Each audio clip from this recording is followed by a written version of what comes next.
భూబకాసురుల ఇష్టారాధ్యం. కౌలు రైతుకు కష్టకాలం. కౌలు రైతు ఆవేదన.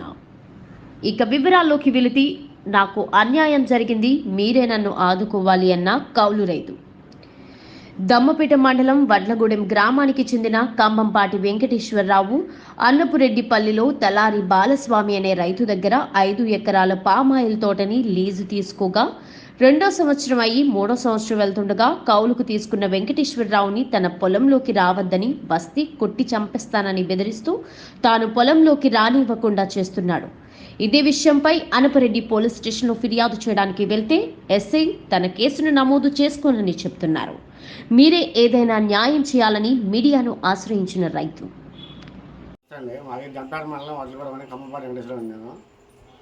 అన్నపరెడ్డిపల్లిలో తలారి బాలస్వామి అనే మాస్టర్ ఆయన పామాల తోట తీసుకున్నాను 6 ఎకరాలు. అందులో 1 ఎకరం లేక మొక్కలు 5 ఎకరాలు ముదిరేలే కానీ కాపు ఎండిపోయి కాపు లేదు, కౌలు తీసుకున్నామండి. అది 5 సంవత్సరాలు తీసుకున్నాం. 2 సంవత్సరాల కంటే మేము వద్దని చెప్పాము, ఎండిపోయింది, 2 సంవత్సరాల ఆదాయం రాదు మాకు, 5 సంవత్సరాలకి ఇస్తేనే తీసుకుంటామన్నాం. అంటే సరే అలా చేస్తలే అని చెప్పి ఓకే అన్నాడండి. 5 సంవత్సరాలు అగ్రిమెంట్ రాసాం. రాసాక 5 సంవత్సరాలు మేము కాగితం రాసుకున్న తర్వాత వెళ్ళామండి. తోటలో ముందు అందులో మోటార్ లేదు. తర్వాత వెళ్ళి చూస్తే ఆయన మోటార్ పెట్టించాడు ఇసుకొస్తుందని చెప్పి అడిగితే ఆయన అన్నాడు, సరే మా తర్వాత బోర్ చేపిత్తలు ఇంకోటి అందాక వాడుకోమన్నాడు అని. డబ్బులు కట్టినా ఆ మాట అన్నాడండి. డబ్బులు కట్టాక అలా బోరు కూడా అయిపోలేదు. మేము 2 నెలల కోసం మోటార్ పంపకపోతే 20,000 అవుతున్నాయి మాకు. అట్లా మేము చేసుకుని అట్లా తోటను బాగా చేసుకొచ్చాము.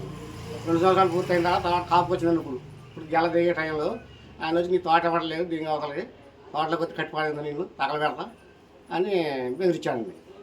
బెదిరిస్తే మేము బ్రెడ్పల్లి స్టేషన్లో కంప్లైంట్ ఇచ్చామండి. ఇస్తే సరే మాట్లాడదామని ఎస్ఐ గారు నాన్న తర్వాత మళ్ళీ ఈ లోపల మళ్ళీ వాళ్ళు గెల నరికేశారండి. మమ్మల్ని అయితే నరకొద్దు అన్నారు, మీరు నరకొద్దు వాళ్ళు నరకొద్దు అన్నారు. తర్వాత ఆయన నరికిచ్చేసారండి. నరికిచ్చా మా తెలిసి అక్కడికి వెళ్తే వాళ్ళు ఆఫ్ చేయించింది మళ్ళీ ఎస్ఐ గారు. ఆ రోజు ఆఫ్ చేయించిన తర్వాత మేము కూడా చూసాం. అప్పుడు 12 గంటలకు గెల అయిపోయింది. సరే ఆఫ్ చేశాక తెల్లారి వెళ్ళేసరికి మళ్ళీ మొత్తం వేసుకెళ్ళిపోయాడండి ఆయన. వెళ్తే ఎస్ఐ గారు వీళ్ళకి తెలియకుండా వేసిపోయాడు అంటండి. ఎస్ఐ గారు అంటే కోర్టు కేసు మరి నేను చేసిన ఆయన ఇంట్లో చెప్తే అని అన్నాడు. మేము ఒక చిన్న రైతుమండి, మేము దాని మీద బతికేవాళ్ళం. మమ్మల్ని డబ్బులు మొత్తం పెట్టాక మమ్మల్ని ఇట్లా మోసం చేసిండు ఆయన తలారి బాలస్వామి ఆయన. ఎస్ఐ గారు కూడా చెప్పామండి. ఎస్ఐ గారు అయితే కేసు ఫైల్ చేయలేదు, మాకేం న్యాయం జరగలేదు. దయించి మా అందరూ న్యాయం చేస్తారని నేను కోరుతున్నామండి. నా పేరు కంబంపాటి వెంకటేశ్వరరావు అండి. దమ్మపేట మండలం వడ్లగూడెం అండి మాది. నేను వ్యవసాయం చేస్తానండి. అన్నపరెడ్డిపల్లిలో తలారి బాలస్వామి అనేది పామాయిల్ తోట లీజుకి తీసుకున్నామండి 5 సంవత్సరాలకి. తీసుకున్న తర్వాత 2 సంవత్సరాలు పూర్తయిందండి. ఇంకా 2 సంవత్సరాలు, ఇంకా 3 సంవత్సరాలు మాకు ఉందండి. 2 సంవత్సరాలకి 5 లక్షల రూపాయలు ముందే కట్టేసామండి. 5 సంవత్సరాలకి ఇస్తానంటే 2 సంవత్సరాలు ముందు కట్టేసామండి. ఇస్తానని చెప్పి అగ్రిమెంట్ రాశాడండి. రాసిన తర్వాత మళ్ళీ 2 సంవత్సరాలు పూర్తయింది. మాకైతే దాంట్లో రూపాయి రాలేదు. తోట ఇప్పుడు కాపుకి వచ్చిన తర్వాత వచ్చి తోటలో వచ్చి చంపేస్తాను, నీ తోట ఏమన్నా నీకు నువ్వు బాగా చేయలేదు ఇదని బెదిరించి తోటలోకి వచ్చి చంపేస్తాను నిన్ను అని బెదిరిస్తున్నారండి. తలారి బాలస్వామి ఆయన పేరు.